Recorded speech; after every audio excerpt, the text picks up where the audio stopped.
Boa tarde a todos.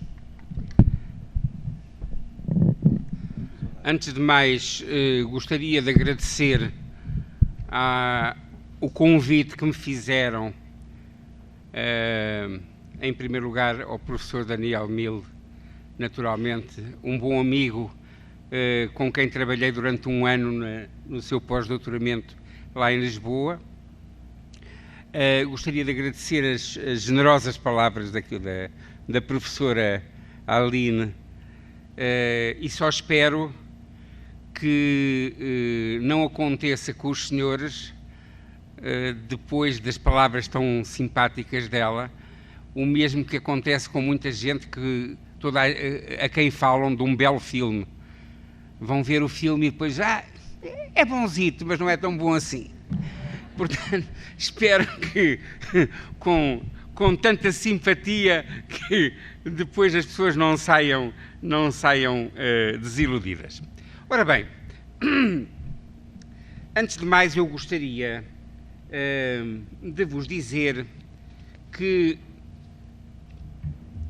para desenvolver este tema que me foi proposto, eu procurei fazê-lo em 3 etapas. Primeiro, procurando sintonizar a educação à distância no nosso tempo com uma conjuntura complexa, recheada de desafios.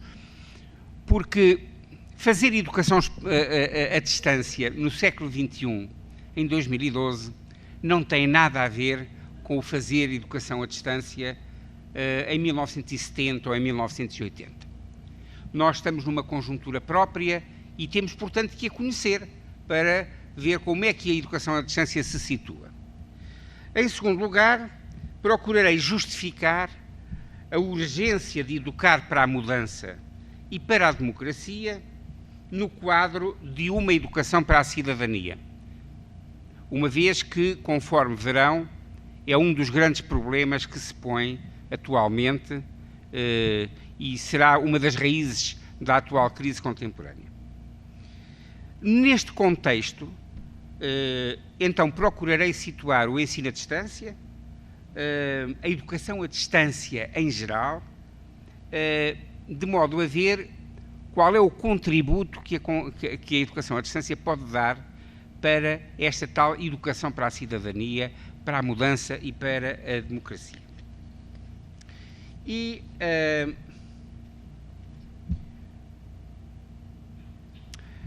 poderíamos começar por fazer a nossa reflexão contando-vos 3 casos que aparentemente não têm nada a ver uns com os outros, mas já verão que têm um certo traço de união. Uma delas passa-se em 2007, alguns dos presentes são capazes de o conhecer, apareceu em vários mails internacionais, espalhados por esse mundo fora, e que dizia assim: numa experiência inédita, Joshua Bell, um dos mais famosos violinistas do mundo, tocou incógnito durante 45 minutos numa estação de metro em Washington, de manhã, em hora de ponta, despertando pouca ou nenhuma atenção. Em 1097 passantes, apenas foi reconhecido por um. 3 dias antes, Bell tinha tocado no Symphony Hall de Boston, onde os melhores lugares custam $100, mas na estação de metro foi ostensivamente ignorado pela maioria. A exceção foram as crianças, que inevitavelmente, e perante a oposição do pai ou da mãe, queriam parar para escutar Bell. Portanto, esta é a primeira história que eu aqui gostaria de vos contar ou recordar aqueles que conhecem. O segundo grupo de acontecimentos são 2 notícias recentes, tristemente célebres, que foi a de 2011, um massacre a tiro de 85 pessoas na Noruega, como sabem, e em 2012, já portanto este ano, a chacina de dezenas de pessoas na estreia do último filme do Batman.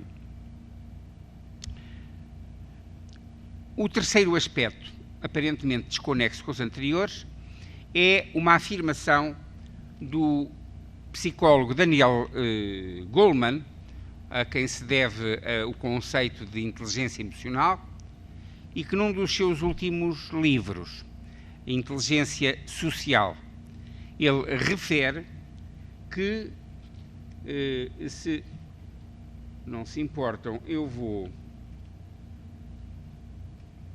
rever aqui, e ele diz basicamente isto: o hábito crescente das pessoas usarem aparelhos áudio na rua, Walkman, iPod, telemóveis, etc., tem vindo a insularizar as pessoas numa realidade virtual, insensibilizando-as àqueles que estão efetivamente perto. Por que é que eu trago aqui estas três histórias? O que é que as une? Bom,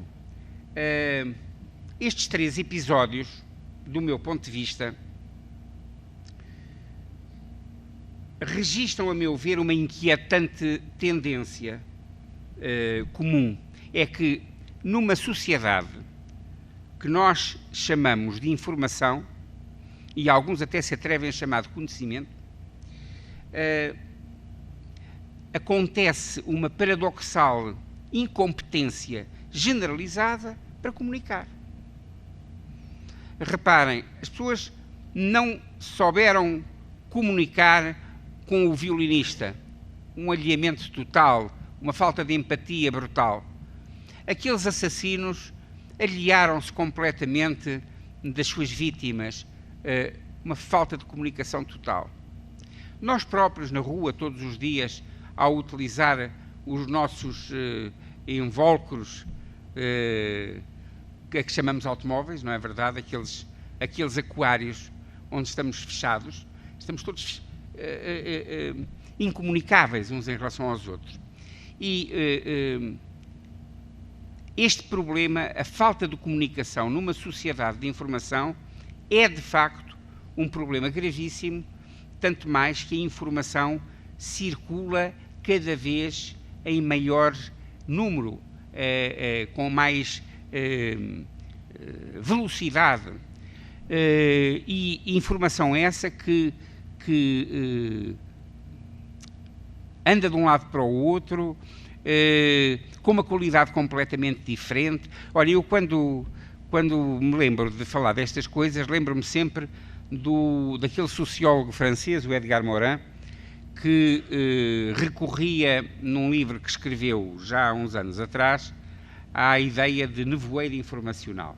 E ele dizia que nós vivemos mergulhados, e é um dos grandes problemas e um dos grandes paradoxos da sociedade de informação, vivemos mergulhados em nevoeiro informacional, que é constituído por três tipos de problemas.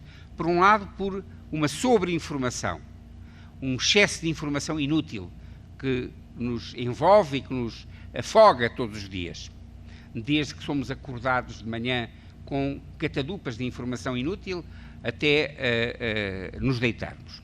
Mas, por outro lado, há uma enorme falta de informação útil, a que ele chama subinformação. E para complicar ainda mais este nevoeiro informacional, existe um terceiro tipo, uma terceira componente de nevoeiro informacional, a que ele chama pseudo-informação, que é a informação deformada. Informação deformada, voluntária ou involuntariamente deformada. O boato é pseudo-informação. A propaganda é pseudo-informação. Ora bem, e o saber surfar no meio disto tudo parece que é um ato de cidadania. Quer dizer, o problema aqui de saber lidar com esta informação toda. Eu poderia estar aqui a falar até amanhã de manhã, mas os senhores com certeza que não quererão isto, e portanto eu vou avançar. E eu diria, para avançar, que a primeira chave para nós respondermos a estas questões do autismo social, que é o termo utilizado pelo Daniel Goleman para caracterizar esta incompetência de comunicar, a primeira chave que temos é justamente olhar para a nossa conjuntura atual e verificar como é que ela se caracteriza em grandes pinceladas. E podemos dizer, do meu ponto de vista, que a sociedade contemporânea é caracterizada por 3 processos estruturantes. Em primeiro lugar, uma mudança acelerada, que se observa, sobretudo desde os anos 50 do século passado, meados dos anos 50 do século passado. A mudança existiu sempre, mas a partir daí acelerou, caracterizada por um processo de transitoriedade, de novidade e de diversidade nunca antes visto, e gerando, como diz o Alvin Toffler, num livro que muitos conhecem, uma colisão de ondas de mudança. A primeira vaga, que era a vaga da civilização agrícola, vai colidir não só com a vaga da sociedade industrial, que já existia desde o final do século XVIII, mas a estas 2 vagas que ainda não tinham deixado de colidir umas com as outras, vai acontecer uma terceira vaga, a vaga da sociedade da informação. Bom, e isto vai ser como um gigantesco tsunami em todos os países do mundo, mas sobretudo em países de natureza semiperiférica, como Portugal, em que, para além da colisão entre segunda e terceira vaga, como tinham os países mais industrializados, ainda tinha fortes componentes de sociedade agrícola. E, portanto, há como que uma colisão das 3 vagas no mesmo país. E, naturalmente, com problemas complicadíssimos, que tem qualquer tsunami, como passagem de populações do setor primário para o terciário e para o secundário sem preparação, etc. Tudo isto vai dar origem a um processo que já foi há muito tempo estudado pelos sociólogos, nomeadamente pelo Durkheim no princípio do século XX, que era um processo de anomia, a ausência de normas para fazer face à mudança. Este, digamos, é o primeiro processo estruturador da sociedade contemporânea, a partir dos anos 50, como eu disse. A partir dos anos 80 do século passado, gera-se, do meu ponto de vista, um segundo processo estruturador que vai complicar este processo, que foi com o desequilíbrio que se gera do sistema bipolar que se tinha criado no pós-guerra, entre países de economia de mercado e países de economia socialista. Com a queda do Muro de Berlim, gera-se um desequilíbrio, e com esse desequilíbrio vai criar-se uma maior desigualdade em muitos países. Isso tem-se verificado, comparando os 10% mais ricos com os 10% mais pobres. Todos os senhores e as senhoras conhecem estes indicadores. De facto, tem havido um aumento do fosso entre os mais ricos e os mais pobres, quer entre países, quer, sobretudo, dentro dos mesmos países. Para agudizar ainda mais o problema, surge um terceiro processo estruturador, que é provocado pela crise do Estado-nação, que deixou de governar, deixou de ser a instância reguladora. A soberania do Estado foi atacada por dentro pelos regionalismos, foi atacada por fora pelos transnacionalismos e foi atacada por todos os lados por aquilo que Adriano Moreira chama os poderes erráticos, que são os poderes sem legitimidade. As transnacionais da droga, do tráfico de órgãos, de humanos, etc, etc. Bom, houve de facto uma alteração dos sistemas de poder, portanto deixou de haver instâncias reguladoras em termos de política, as fontes do poder alteraram-se, passou a ser uma fonte de poder o conhecimento, que não era, com a sociedade da informação, e deu-se uma descentralização da violência e um aumento dos poderes erráticos, como eu acabei de dizer. Bom, para melhor ilustrar o que eu quero dizer de uma maneira muito simples e curta, eu contava-vos apenas uma experiência feita por aquele investigador russo, o Pavlov, que toda a gente conhece, o homem dos cãezinhos e das campainhas, não é verdade? O homem dos reflexos condicionados. O Pavlov fez várias experiências com reflexos condicionados, não só com estímulos auditivos, que eram as tais campainhas, mas também com estímulos visuais. E há uma experiência muito interessante que nos serve para a nossa reflexão, que é uma experiência em que ele começou por condicionar favoravelmente o cão quando apresentava um cartão com uma circunferência. O cão, depois de condicionado, dava-lhe um bocadinho de carne quando lhe mostrava o cartão e depois bastava mostrar-lhe a circunferência para o cão ficar todo contente e salivar. Não é verdade? Bom. Depois, ao mesmo cão, condicionado para a circunferência, o nosso amigo Pavlov condicionou desagradavelmente quando visse uma elipse.